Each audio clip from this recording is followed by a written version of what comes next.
All right, Shalom.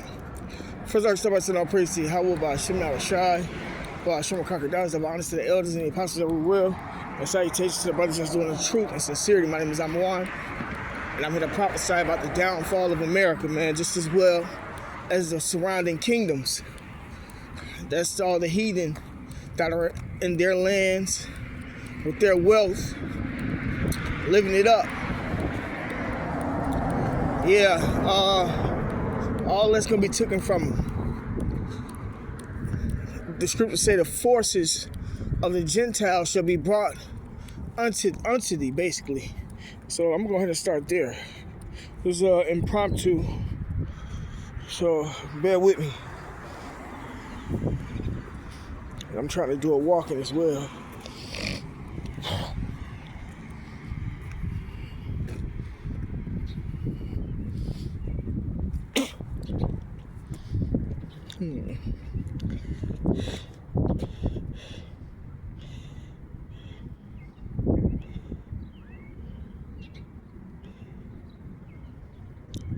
All right, this is Isaiah chapter 60, verse 1. Arise, shine, for thy light is come. The light represents the truth. It has come. It has come as well through the prophets. That's on the highways and byways. And the glory of the Lord is risen upon thee. For behold, the darkness shall cover the earth, and gross darkness the people. Right, that's all the philosophies that these people believe in. The witchcraft, the idolatry, adultery, etc. But the Lord shall arise upon thee, and his glory shall be seen upon thee. And the Gentiles shall come to thy light, and kings to the brightness of thy rising. Lift up thine eyes round about, and see all. They gather themselves together. They come to thee, thy sons shall come from far, and thy daughters shall be nursed at thy side. And that's our people returning unto us. The heathen is going to bring our people back unto us in them days. This is the point right here. Then thou shalt see and flow together in thine heart.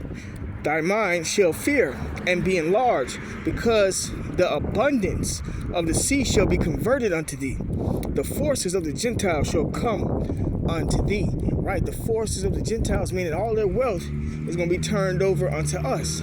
All the nation's wealth is going to be turned over unto us.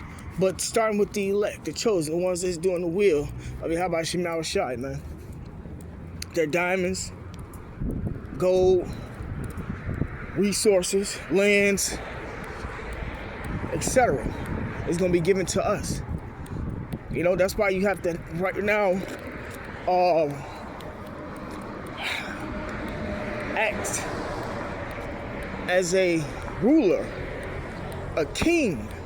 We call it having a rulership mentality, because we are going to be joint heirs with Yahweh Shai, a royal priesthood.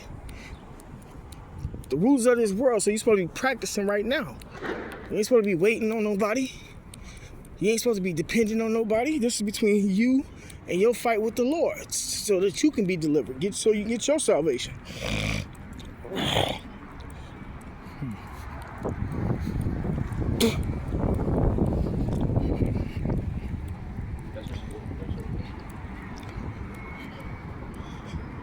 Bear with me.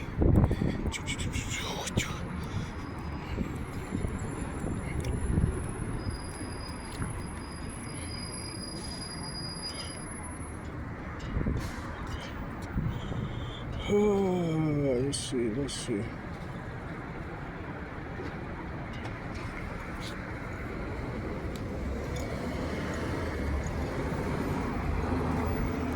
Meanwhile, everybody is in La La Land, as if ain't nothing happening in the world. But that's how they're supposed to be. These are not your next rulers.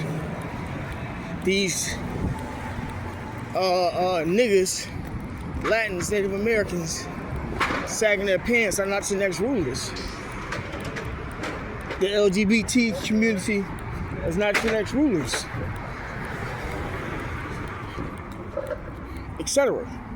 So this says, Romans chapter 8, verse 16. It says, the Spirit itself bear witness with our spirit that we are the children of the Most High. And if children, then heirs, heirs of the Most High, right? Our spirit resonates with this scripture, man. The Israelite spirits resonate with the scriptures and everything that happens in the scriptures, and they do by nature the things that pertain into the scriptures. That's how you know who we are, the children of Yahweh Shem Yahweh Shai, and heirs. It says, then heirs of God, and joint heirs with Yahweh Shai. Joint heirs, joint rulership, co-rulership over the world. This is just one planet. All the planets that they're discovering and that they have told us about thus far is more than that. But those are our habitations for rulership. It says, in joint heirs with Yahweh Shai, if so be that we suffer with him. But you have to suffer and go through all the hell that Yahweh Shai went through. You have to suffer as being false accused. You have to suffer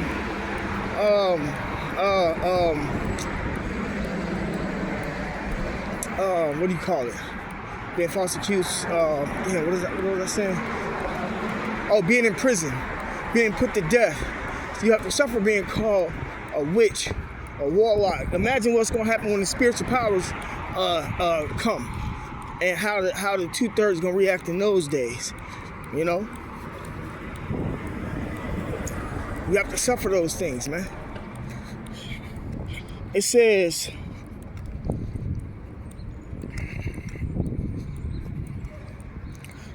if so be that we suffer with him, that we may be glorified together.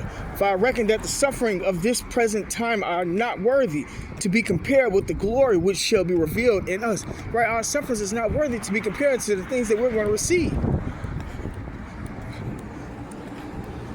in the kingdom of heaven. All the forces of the Gentiles should be turned unto us. We're going to have spiritual power. Spiritual power, just like your favorite anime characters, cartoon characters that can't die or die and be able to come back to life and get all this power and stuff like that. That's what we're going to get. That's who we were in the beginning. And you know, it's coming back because we are at the end of the world, so to speak, which is the end of Esau's rulership, which his rulership is the last rulership of all the heathen. The heathen will no longer take place as rulers. And then Esau, after his 1,000 years of captivity, he's getting exterminated. And the heathen are going to remain tributaries unto us, man.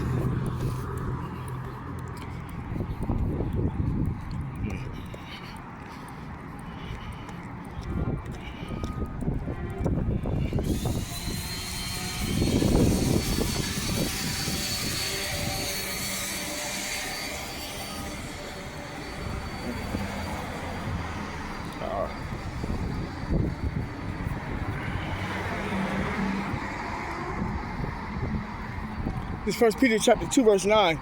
But you are a chosen generation, a royal priesthood, see?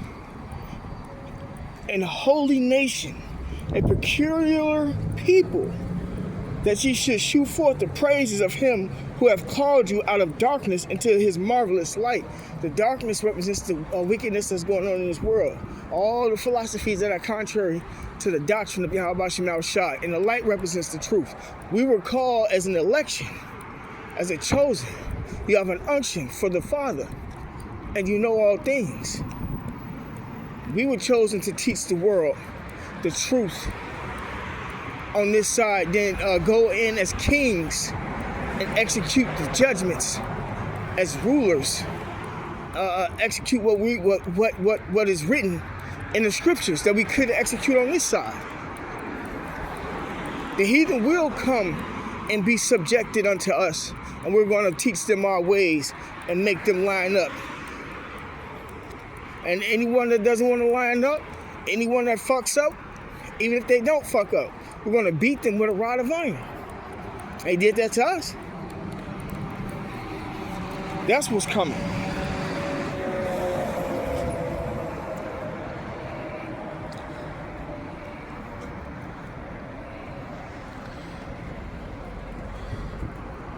Hold on.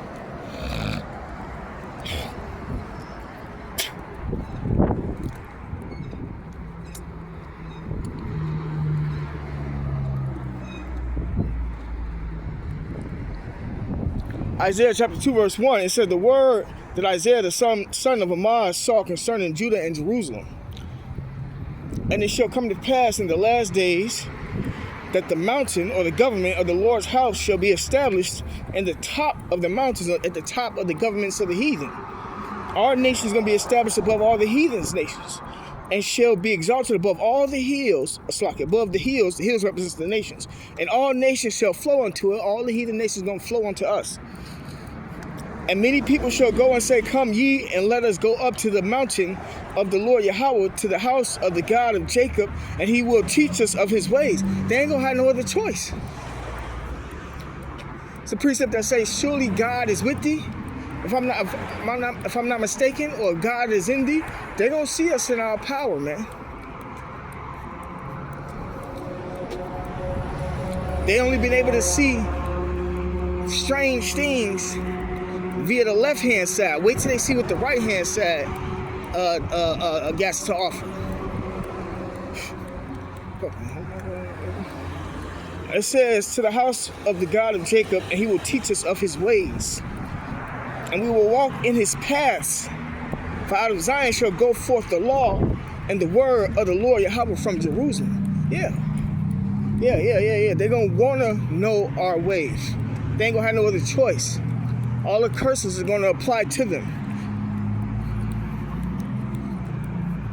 Just like how they apply to us on this side.